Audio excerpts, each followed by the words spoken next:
बैठिए। Thank you sir. शमल। Komal Sharma, yes sir. आप अपने बारे में बताइए।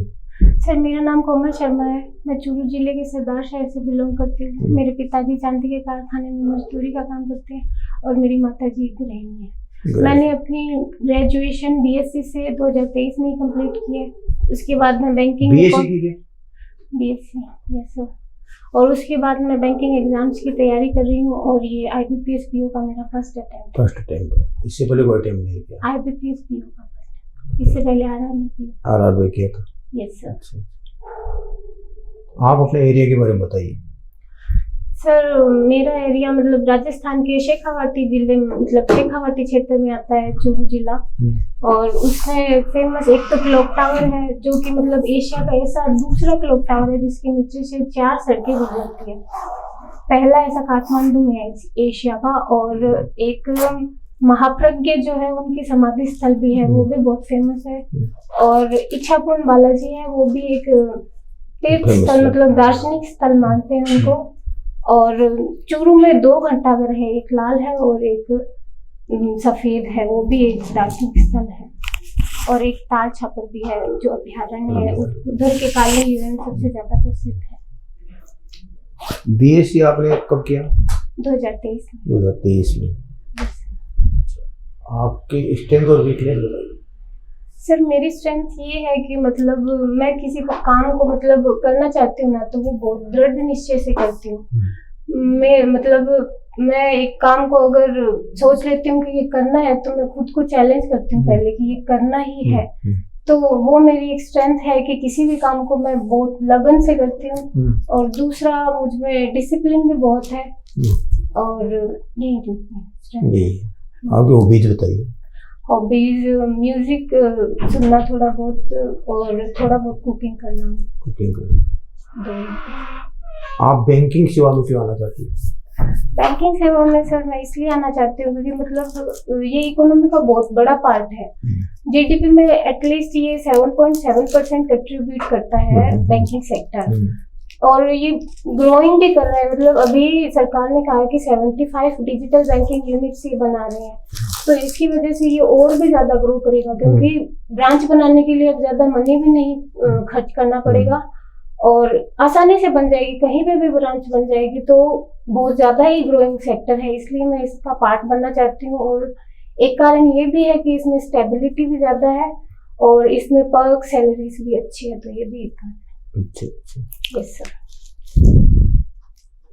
आपको जो साइंस रही है आपके तो बैंक में क्या यूटिलाइजेशन साइंस को? बैंक में सर साइंस में मैंने मेन लॉजिकल साइंस पढ़ी है। मतलब किसी चीज के पीछे लॉजिकल थिंग्स ढूंढने के मतलब वो लॉजिकल ढूंढने का सॉरी आराम से दीजिए। आराम से मतलब साइंस हमें ये सिखाती है कि किसी चीज के पीछे लॉजिक क्या है। तो वो हमें डीप में जाके पढ़ना पड़ता है। उसके कारण हमारी जो तर्क शक्ति है वो बहुत अच्छी है और हो जाती है। उसके कारण मतलब एप्टीट्यूड में भी वो मतलब हम पढ़ सकते हैं आसानी से। और एक कैलकुलेशन भी बहुत अच्छी होती है साइंस में। तो वो भी एक बैंकिंग में ये सारी चीजें मुझे लगता है बैंकिंग में मेरे बहुत काम आएगी, तो इसलिए मैं बैंकिंग सेक्टर। आपके रोल मॉडल कौन है? मेरे रोल मॉडल मेरे माता और पिता है। ये पीओज की क्या ड्यूटी होती है इसमें? पीओज सारे ही काम करता है, जैसे कि चेक निकालना, डिमांड ड्राफ्ट लेना और कोई भी डिपॉजिट करवाना, सारे जो भी लगभग सारे काम होते हैं वो एक पीओ के होते हैं। पीओ के होते हैं। बैंक के बारे में क्या जानते हो? बैंक एक ऐसी संस्था है जो कि डिपॉजिट लेती है जिनके पास सरप्लस में होते हैं और जिन लोगों को नीड होती है उनको ये एक इंटरेस्ट रेट पे, ज्यादा इंटरेस्ट रेट पे थोड़ा सा और देते हैं उनको। और बीच में जो मार्जिन आता है उनको वो उनके पास प्रॉफिट के रूप में रहता है। और बहुत सारे सेक्टर्स में इन्वेस्टमेंट भी करते हैं और यही है। आरबीआई के गवर्नर का नाम बताइए। श्रीमान संजय मल्होत्रा सर। अच्छा, रेपो रेट और रिवर्स रेपो रेट में क्या फर्क है? रेपो रेट वो रेट है जिस पर बैंक आरबीआई से पैसे लेते हैं और रिवर्स रेपो रेट वो रेट है जिस पर बैंक अपना जो सरप्लस फंड्स है वो आरबीआई के पास जमा करवाते हैं। वर्तमान में क्या रेपो रेट है? 6.25%। 5%। कब से हो गई है? ये कल मॉनेटरी पॉलिसी की जो मीटिंग हुई थी उसी में ही आरबीआई के 5 फंक्शन बता दीजिए। आरबीआई के 5 फंक्शंस, एक तो issuing of currency, monetary policy decide करना, और गवर्नमेंट के लिए बैंक का काम करता है, और बैंकर्स के लिए भी बैंक का काम करता है, और डिसाइड करना बैंकर्स के लिए आई थिंक भारत में कितनी तरह के बैंकिंग है? भारत में ओवरसीज बैंकिंग है। टाइप कितने टाइप की बैंक? टाइप कितने स्तर की बैंकिंग है? स्तर बता दीजिए। स्तर 3 स्तर 4 स्तर कितना है? स्तर मींस कोई बात नहीं। सॉरी। अच्छा, जैसे कॉमर्शियल बैंक है, आरआरबी है। अच्छा, वो स्तर ऐसे मतलब सबसे ऊपर सेंट्रल बैंक आरबीआई आता है, उसके नीचे कमर्शियल बैंक और कोऑपरेटिव बैंक्स आते हैं। कमर्शियल बैंक्स में जो प्राइवेट बैंक और public sector bank, foreign banks ये वगैरह आते हैं, और इसके अलावा ऑल इंडियन फाइनेंशियल इंस्टीट्यूशंस की है 5। बैंक अपनी जमाई कितने तरह से लेते हैं? बैंक 4 तरह से लेते हैं जमाई।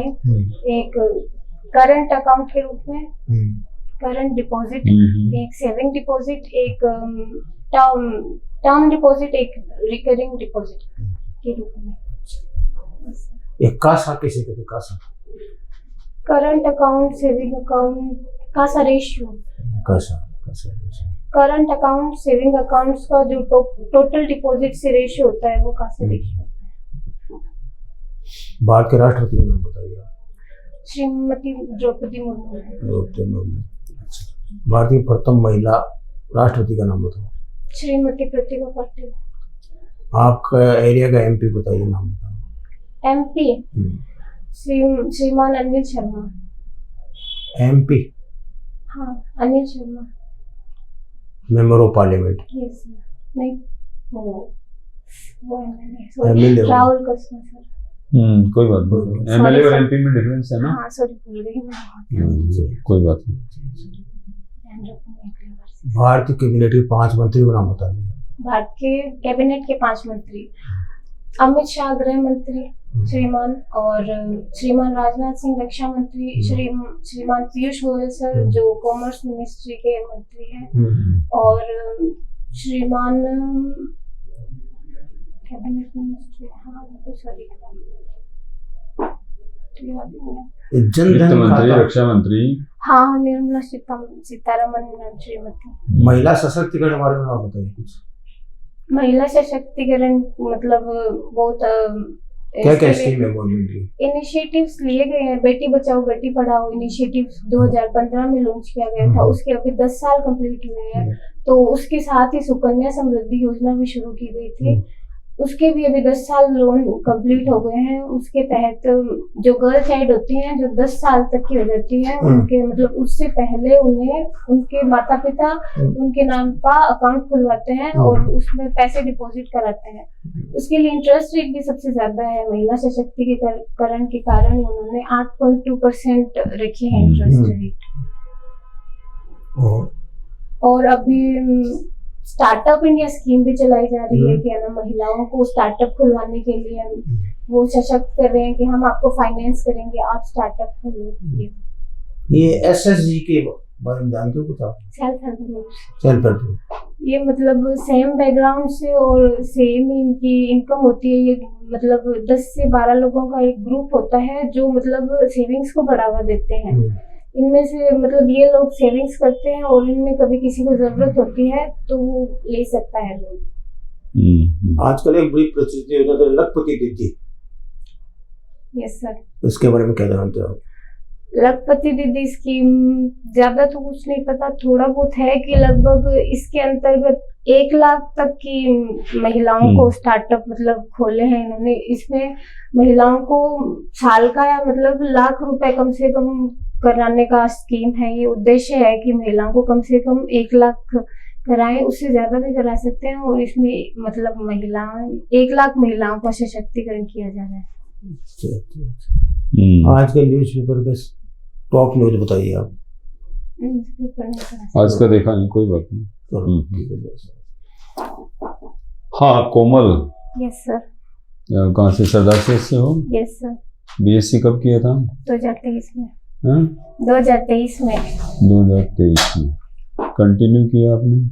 नहीं सर, उसके बाद ग्रेजुएशन करके बैंकिंग की तैयारी शुरू। बैंकिंग की तैयारी कर रहे हैं आप? Yes sir. पहले कहीं का एग्जाम वगैरह दिया आपने? आरआरबी पीओ का दिया। आरआरबी पीओ का दिया, उसमें क्या रहा आपका? उसमें 3 नंबर से रह गया। 3 नंबर से रह गए, कोई बात नहीं। रिटर्न क्लियर नहीं हुआ आपका, है ना? Yes sir. कोई बात नहीं। आपकी ये जो रुचि के विषय कौन से रहे? जो आपने ग्रेजुएशन बीएससी में किया ना? Yes sir. बीएससी से किया ना, तो आपके रुचि का विषय कौन सा रहा? सबसे ज्यादा तो थोड़ा मैथमेटिक्स की तरह से जो भागशास्त्र थी अच्छा, वो पसंद था। और वैसे लगभग केमिस्ट्री और भी थोड़ा बहुत अच्छा लगता।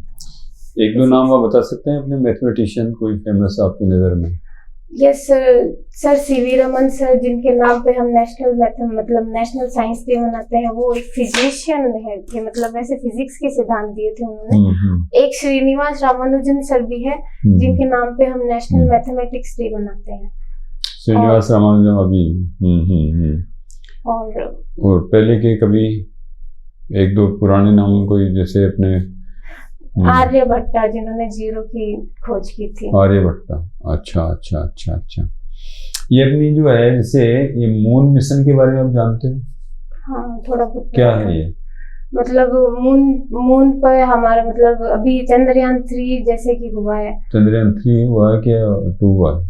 चंद्रयान 3 हुआ है, 2 अनसक्सेसफुल रहा था। अभी 3 सक्सेसफुल रहा है। उसके साउथ पोल पे हम सेफ लैंडिंग की है। सेफ लैंडिंग की। We were the first country to land on south pole of moon. इससे कोई फायदा होता है क्या देश में? मतलब इससे एक तो कि हमें बहुत ज्यादा इनिशिएटिव्स मिलते हैं कि हम साइंस की तरफ जाएं। और हमारी दुनिया में एक पहचान भी बनती है कि है ना, इसरो ने केवल पहचान के लिए हमने इतना खर्चा कर दिया। पहचान, और हम जानना चाहते हैं मतलब कि है ना, साइंस मतलब मून पे क्या है, उनकी मिट्टी कैसे काम करती है, उनका वातावरण क्या है, और भी स्पेस के बारे में जानना चाहते हैं। जैसे कि हम अभी अपना ह्यूमन मिशन भी लॉन्च कर रहे हैं, गगनयान। तो वही सब टू हैव द एक तरह से हम एक्सप्लोर करना चाहते हैं कि क्या है, और ये होना भी चाहिए, ठीक है ना? अच्छा, आपने बजट का नाम सुना? बजट क्या होता है? Yes sir. क्या होता है बजट? बजट किसी निश्चित समय में जो हमारे रेवेन्यू और एक्सपेंडिचर है उसका अनुमान होता है। रेवेन्यू और एक्सपेंडिचर का अनुमान होता है। Yes sir. वो अनुमान जरूरी होता है क्या? यस सर, क्योंकि मतलब जैसे हम घर में भी करते हैं तो एक वो बैलेंस्ड अप्रोच रहती है कि है ना, इतना लगभग थोड़ा बहुत इसके आसपास आ सकता है, या तो रेवेन्यू आ सकता है या एक्सपेंडिचर आ सकता है। इससे मतलब ज्यादा खर्चा भी मतलब, अगर मान लीजिए जैसे आपकी इनकम जो है वो कम हो, है ना? Yes sir. और एक्सपेंडिचर आपके ज्यादा हो, तो वो प्लान या वो बजट क्या कहलाएगा? डेफिसिट। वो डेफिसिट बजट कहलाएगा। और अगर एक्सपेंडिचर कम हो और इनकम आपकी ज्यादा हो या रिसीप्ट ज्यादा हो, है ना, तब फिर कौन सा बजट कहलाएगा? सरप्लस बजट कहलाएगा। अभी अपना इंडिया का बजट जो है वो डेफिसिट बजट है या सरप्लस बजट है? अभी डेफिसिट है। कितना डेफिसिट है? Deficit 4 point something। You are near by. ये 4.4% अभी अपना डेफिसिट है। Yes sir. है ना, जो कि इस बजट में बढ़ाया नहीं गया। मतलब यानी कि हमारी जो डेफिसिट का जो लेवल है that has been controlled to the level of last years. तो डेफिसिट अगर मान लीजिए कि हमारा बढ़ता है, सपोज करिए, तो इसका मतलब इकोनॉमी में क्या मैसेज जाएगा? सर डेफिसिट बढ़ने से तो जैसे मान लीजिए कि अगर ये 4.4% डेफिसिट है आपका, है ना, इसको 10% डेफिसिट कर देता हूं मैं, फाइनेंस मिनिस्टर हूं मैं, तब इकोनॉमी में उसके क्या इफेक्ट होंगे? इकोनॉमी में मतलब डेफिसिट बढ़ेगा तो सर मतलब इसका मतलब ये है कि मतलब हम खर्चा ज्यादा कर रहे हैं, तो ये हमारी इकोनॉमी के लिए अच्छा नहीं है। फिर कल को जाके जीडीपी भी मतलब इसके कारण इफेक्ट हो सकती है, और इनकम भी हमारी इसका मतलब कम आ रही है। तो ये हमें अभी डेवलपिंग कंट्री के लिए अच्छा नहीं है कि हम ज्यादा डेफिसिट रखें, क्योंकि हमें डेवलप होना है 2047 तक। तो डेफिसिट कम करना ही पड़ेगा, तभी हमारी ग्रोथ हो सकती है, हम डेवलप्ड कंट्री बन सकते हैं। लेकिन फिर जब अपना डेवलपमेंट प्रोसेस स्लो नहीं हो जाएगा क्या? अगर हमारे पास मान लीजिए कि हम उधार लेकर के भी तो कई बार हम बिजनेस करते हैं, ठीक है ना, तो बिजनेसमैन को हम फाइनेंस करते हैं as a banker. Yes sir. whether we are meeting out the deficit of capital to the owner or to the proprietor or not, तो फाइनेंस तो अच्छा है, उसकी दुकान अच्छी चलेगी। क्या कहना आपका?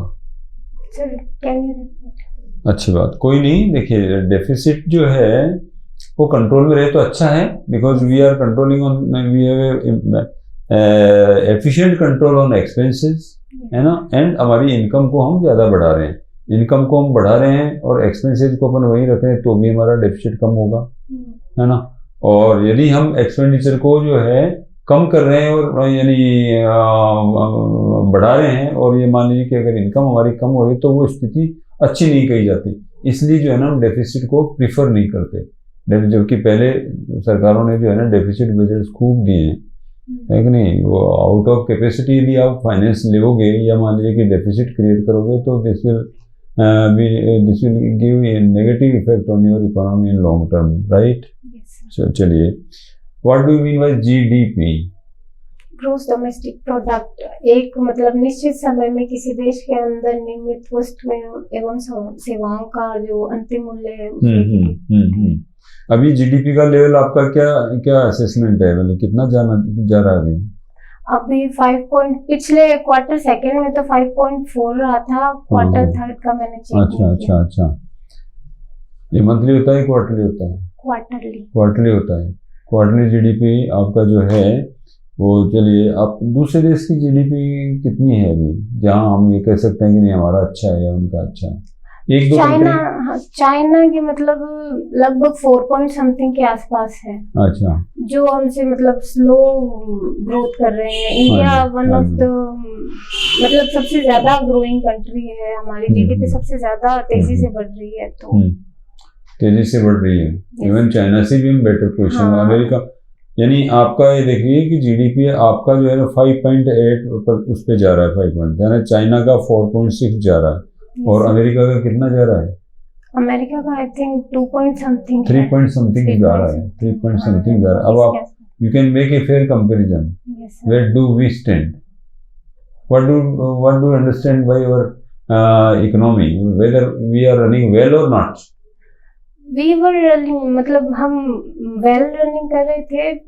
अभी पिछले क्वार्टर में थोड़ा सा मतलब 5.4 हो गया, पहले 6 पॉइंट समथिंग था, अब हम थोड़ा सा नीचे आ गए हैं। और पर हम फिर भी उनसे तो अच्छा ही, मतलब अभी इनकम टैक्स की जो है लिमिट कितनी हो गई है अभी recently? 12 lakh rupees. Direct tax और इनडायरेक्ट टैक्स में क्या अंतर है?